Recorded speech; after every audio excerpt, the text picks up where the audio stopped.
gisuma ko. Association de malfaiteurs vole au préjudice de leur employeur de la société Codima, vol en réunion avec moyen de locomotion portant sur du fer d'un montant de 100 millions de francs CFA. 4 individus déférés au parquet. Modou Lo baptise son fils au Lac Rose ce vendredi. Bon, d'accord, léegi su fekkente ni gisoo mën nga bàyyi ma yeggaleel la. dama naan ndox ma yeggaleel la comme mënoo gis comme gisoo. Jéego demal parce que moom nee na gisul. waa demal pare na ci source aadi fi mu ne gros écriture rek la mën a lire de. Libération. Un vaste trafic de fausses cartes consulaires de la République de Guinée-Conakry démantelé. La sûreté urbaine infiltre et cerne une filière.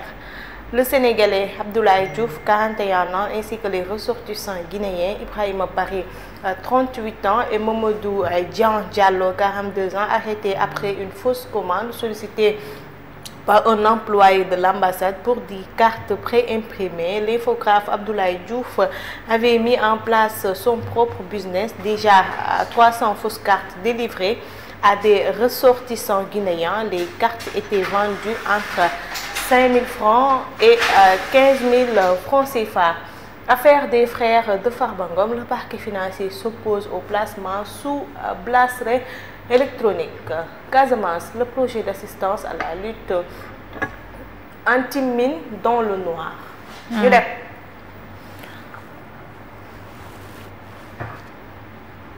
Yor-yor, rapport pouvoir société civile, contrôle des financements des ONG, inéluctable confrontation. Nouvelle orientation gouvernementale, Bassirou Diomaye trace la voie d'un Sénégal nouveau. ñu dem. Tribune. Tribune libre du journaliste Thierno Diop, que lumière soit faite sur l'affaire Sweet Beauté et seulement ensuite discutons de l'amnistie. Thierno Diop dadul bàyyi waxi Sweet Beauté gi te yàlla tax. Thierno Diop cellu mag ku la bëgg laa bàyyil waxi Sweet Beauté. bàyyil waxi Sweet Beauté. luñ dal Sweet Beauté ñu ko teg ça procès de la honte la dimbali leen ñu ci. yàlla baax na. may leen ñu jaam ci Sweet Beauté ngir yéen. Thierno Diop il est très brillant mais nag Thierno tey d'accord ma ak yow de. waaw yënga lii nañu nëppal Sweet Beauté rek. ki ray jabar ji ndax ay. ndekki. waaw tey suba laa ko liir foofu di bëgg a xëm. Diourbel. Angom tue son épouse pour un petit déjeuner non servi. moo réew. J'ai demandé à mon épouse de me servir le petit déjeuner, mais elle a fait savoir qu'il ne restait rien. ndekki li jeex na nga ray ko jox ma ndekki li jeex na mu ray ko. te du ko jox mu dem jëndiwaat ñoo def ren la gënul yomb. waaye yéen Baba Ndiaye yéen lan la jox ma ndekki li jeex na nga ray ko. man nag gis nga mbir mi dama jàpp ne am na contexte boo xam ne xamuñ ko quoi parce que dama ko gis man itam ce matin ci revue de presse yi mais ça ne fait pas sens forcément dina am contexte bu ne ci ginnaaw quoi. am na luñ jotee woon luñ waxul. ndekki donc. waaye ak loo mënti jotee ak moom da nga koy rey. ci ndekki. Tribunal de Dakar renvoie des délibérés situation dramatique des personnes en détention. Le forum des justiciables recadre les grévistes et interpelle Ousmane Diagne. Bassirou Kébé, je critique les magistrats et je revendique. Voilà. Ñu dem. Évidence, inondation, les promesses de Cheikh Dieye balayées par les eaux. Tambacounda englouti, un mort à Kolda. Mamadou Kassé lance un appel à la solidarité nationale. Waa ana kii 8 milliards ya. dinañ ci wax après. dem ko nekkal foofu di laaj rek man de laajuma. Gestion des alliés, financement des JF. Derrière les critiques, une Aïda très contestée. Sortie interrompue, Bilal Diatta freiné Diomaye persévéré mais moom démb lan la bëggoon a wax moom. kan Bilal Diatta. xaw ma ko lu mu bëgg a wax. vraiment. kii comme Zoro ndax mën garaaw yaa ngi tooñ. veste bu orange la sol démb yàlla baax na ñu dem. Aminata Bane yar woo. Le Soleil. Visite du président José Maria Neves du Cabo Verde au Sénégal, Dakar, Praia, la nouvelle dynamique. L'ambassade de France octroie 650 millions de francs CFA. Ñu dem. Vox Pop. Moussa Tine, président de l'Alliance démocratique Pencho, au détail près. Mais on est dans la même situation qu'en 1962. Mais le PM a les moyens d'être éligible en 2029. Dessus de la sortie du chef de l'État, après les propos musculés du PM, Thierno Alassane Sall fait le procès du duo Diomaye Sonko. Bilal Diatta reporte sa prise de parole, mais apostrophe le président Diomaye. L'opposition s'adjoint le cabinet V et associé pour saisir 2 instances de l'ONU. Aliou Cissé menace de claquer la porte. moom teel na di bi. fayee ñu ko. yàlla baax na le président Diomaye décidé à mettre en place un comité spécial pour leur matérialisation, recommandation consensuelle issue du dialogue national sur le système politique. Ñu dem. Justice, grève des greffiers, les détenus toujours en otage, les délibérés des prévenus encore reportés d'une semaine. Moustapha Diakhaté refuse la demande de liberté provisoire. Je préfère mourir en prison plutôt que de participer à donner un verdict juridique à une prise d'otage politique. Tasse sur la polémique au sommet de l'État, Sonko mooy Diomaye, ou les deux faces d'une médaille. Ñu dem. Walf Quotidien, rebassage du produit intérieur brut PIB, discordance sur la recette de l'État. Chronique de Ousseynou Gueye, l'enseignement, un boulet pour la vision 2050. Moussa Tine, Alliance démocratique Pencho, Sonko a les moyens d'être éligible en 2029. Ñu dem. loolu yëpp suñu yoon nekku ci man bu ma sañoon ñu jox ko réew mi tay mu gouverner ndax ñu am jàmm problème bi yëpp gouverner la du ngeen ko jox mu gouverner benn yoon nag ñun tam ñu noppalu nag ndax ñu mën a avancer. Serigne nee na il est éligible. waaw comme il est éligible duñ ko jox réew mi nag. ndax amnistie bi moo anéantir condamnation bi mais dommage et intérêt bi rek moom la war a fay Mame Mbaye Niang Serigne ko wax de. waxi sëriñ de duma ci mbéj kenn man sëriñ ñaa borom taw bi. Aucun nouveau Sud Quotidien, aucun nouveau dossier depuis le dialogue national, la reddition des comptes marque le pas. Différent avec la LONASE SA, le recours d'Afitech déclaré irrecevable par l'ARCOP. Ñu dem. Enquête, restitution des bases françaises, clap de fin. La France remet officiellement ses dernières emprises militaires au Sénégal. Yamal foofu rek. gisoo yamal foofu rek. demal beneen yéene ka ayo ñu dem. France lan la ñu delloo nañ ñu suñu caabi.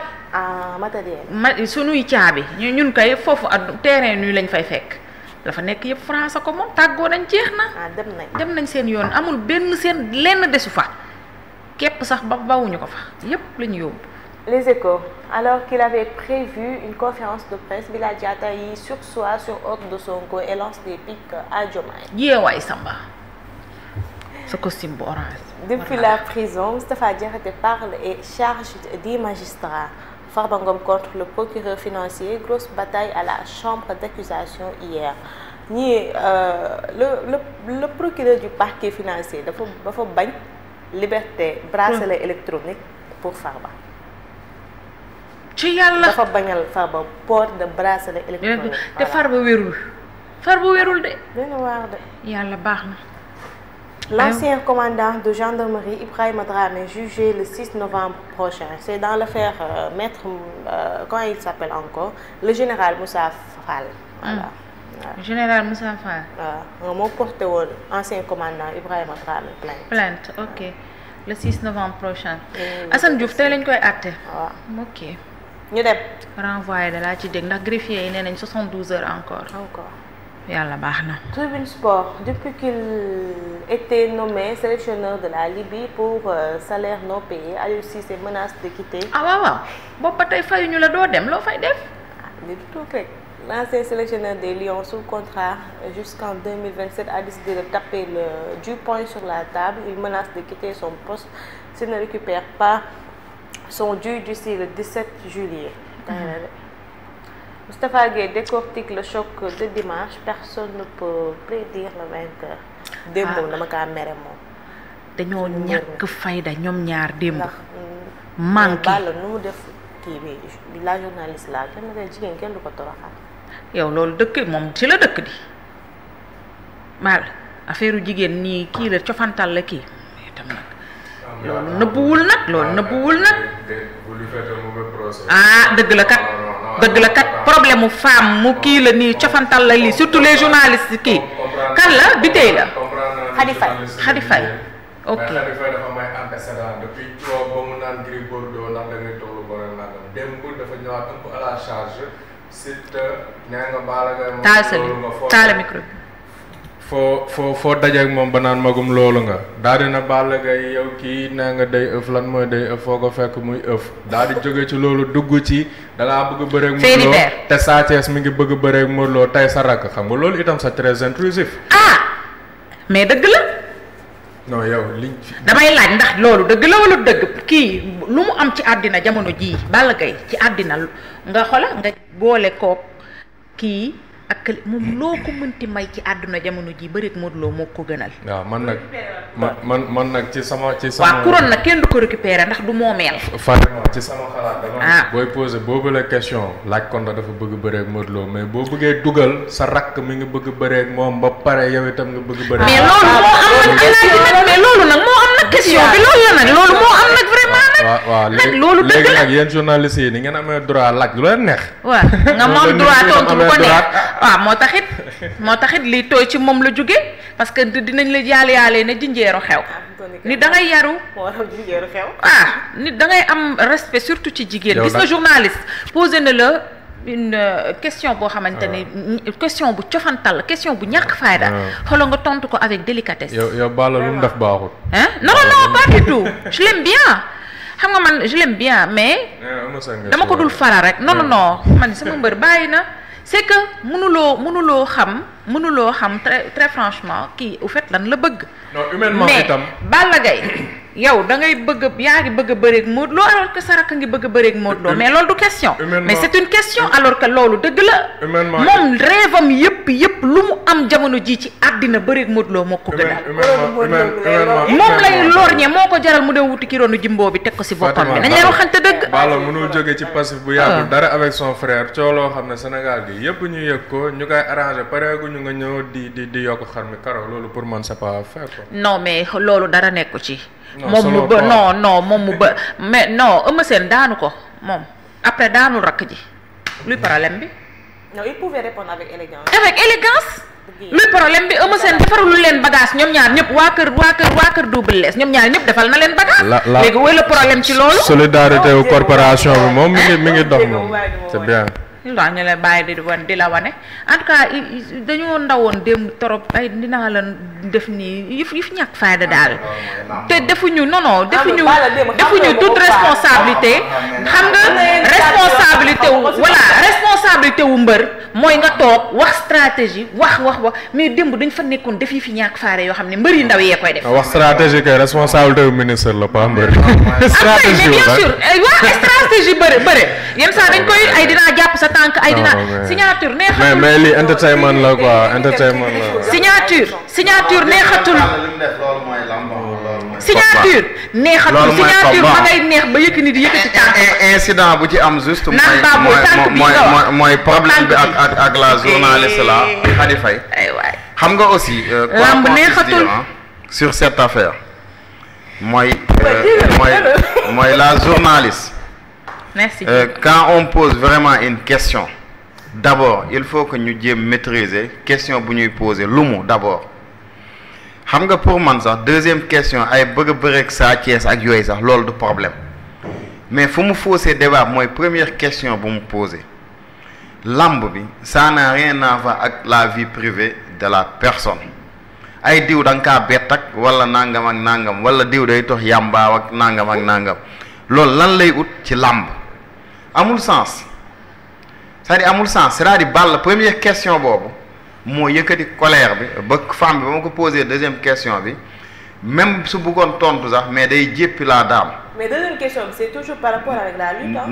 non deuxième question bi nee naa la c'était bien munoon na yem maam gis nga deuxième question bi parce que Balla bëgg ngaa bëri diw sarak bëgg naa bëri ak moom loolu appréciation am la moom la zone bu koy posé Balla aussi mën na ko répondre correctement dam nekk deuxième question bonul mais première question bi c'est-à-dire mooy la question qui fâche et qui fait mal mooy vie privée jàmbur lan moo ci sayoon ba ngay poser ay question ci dundub jàmbur ba xam dañ laa bettoon fii ak fii wala nangam ak nangam wala kii aussi day tox yamba wala mais nit buy tox yamba di bëri yow ban rapport la am maanaam ak lu la mbër mi war a expliquer ak lamb bu war a am dimanche.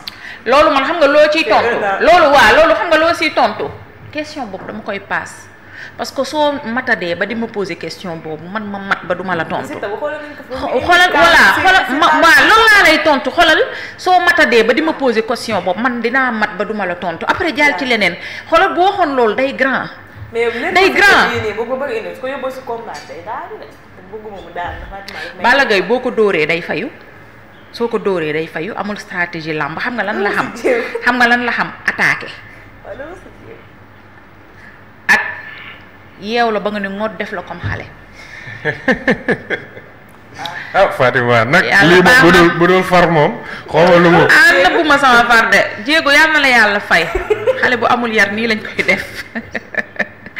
non de toute façon Siteu moom Balla ko man Siteu bu ko Balla jàppee leen di xamal naa ko Balla dina ko duma li la tigre de Fass miy wax le grand tigre lim la wax nii xamal ni dëgg la sa carrière étrangère mënoo jóge ci Boy Niang mu daan la sa fans yi mer nga ñëw dalaat ci Siteu bu la daanee non Siteu Balla ko man Balla dina ko def lamb amul logique Allah waaw mais Balla dina ko def lamb amul logique Fatima ci Balla bëriwaatu fi daan lamb amul logique moom daal bëriwaatu fi daan depuis Boy Niang fàtte naa ko tu as la mémoire sélective lamb amul logique sagam Boy Niang wala daan ku ne dina la daan lamb amul logique bàyyi leen loolu Balla ci am di la jógee de kan Boy Niang waaw di doomi mbër mbër moo nekk daan non boobu Balla zone bi dafa amoon problème non boobu zone bi dafa amoon problème Balla ci Tafatine la jógee non xam nga Balla ba muy bëreeg Boy Niang maa ngi ñaanal yàlla min ba muy bëreeg Boy Niang zone bi dafa amoon problème pour ñu xam ne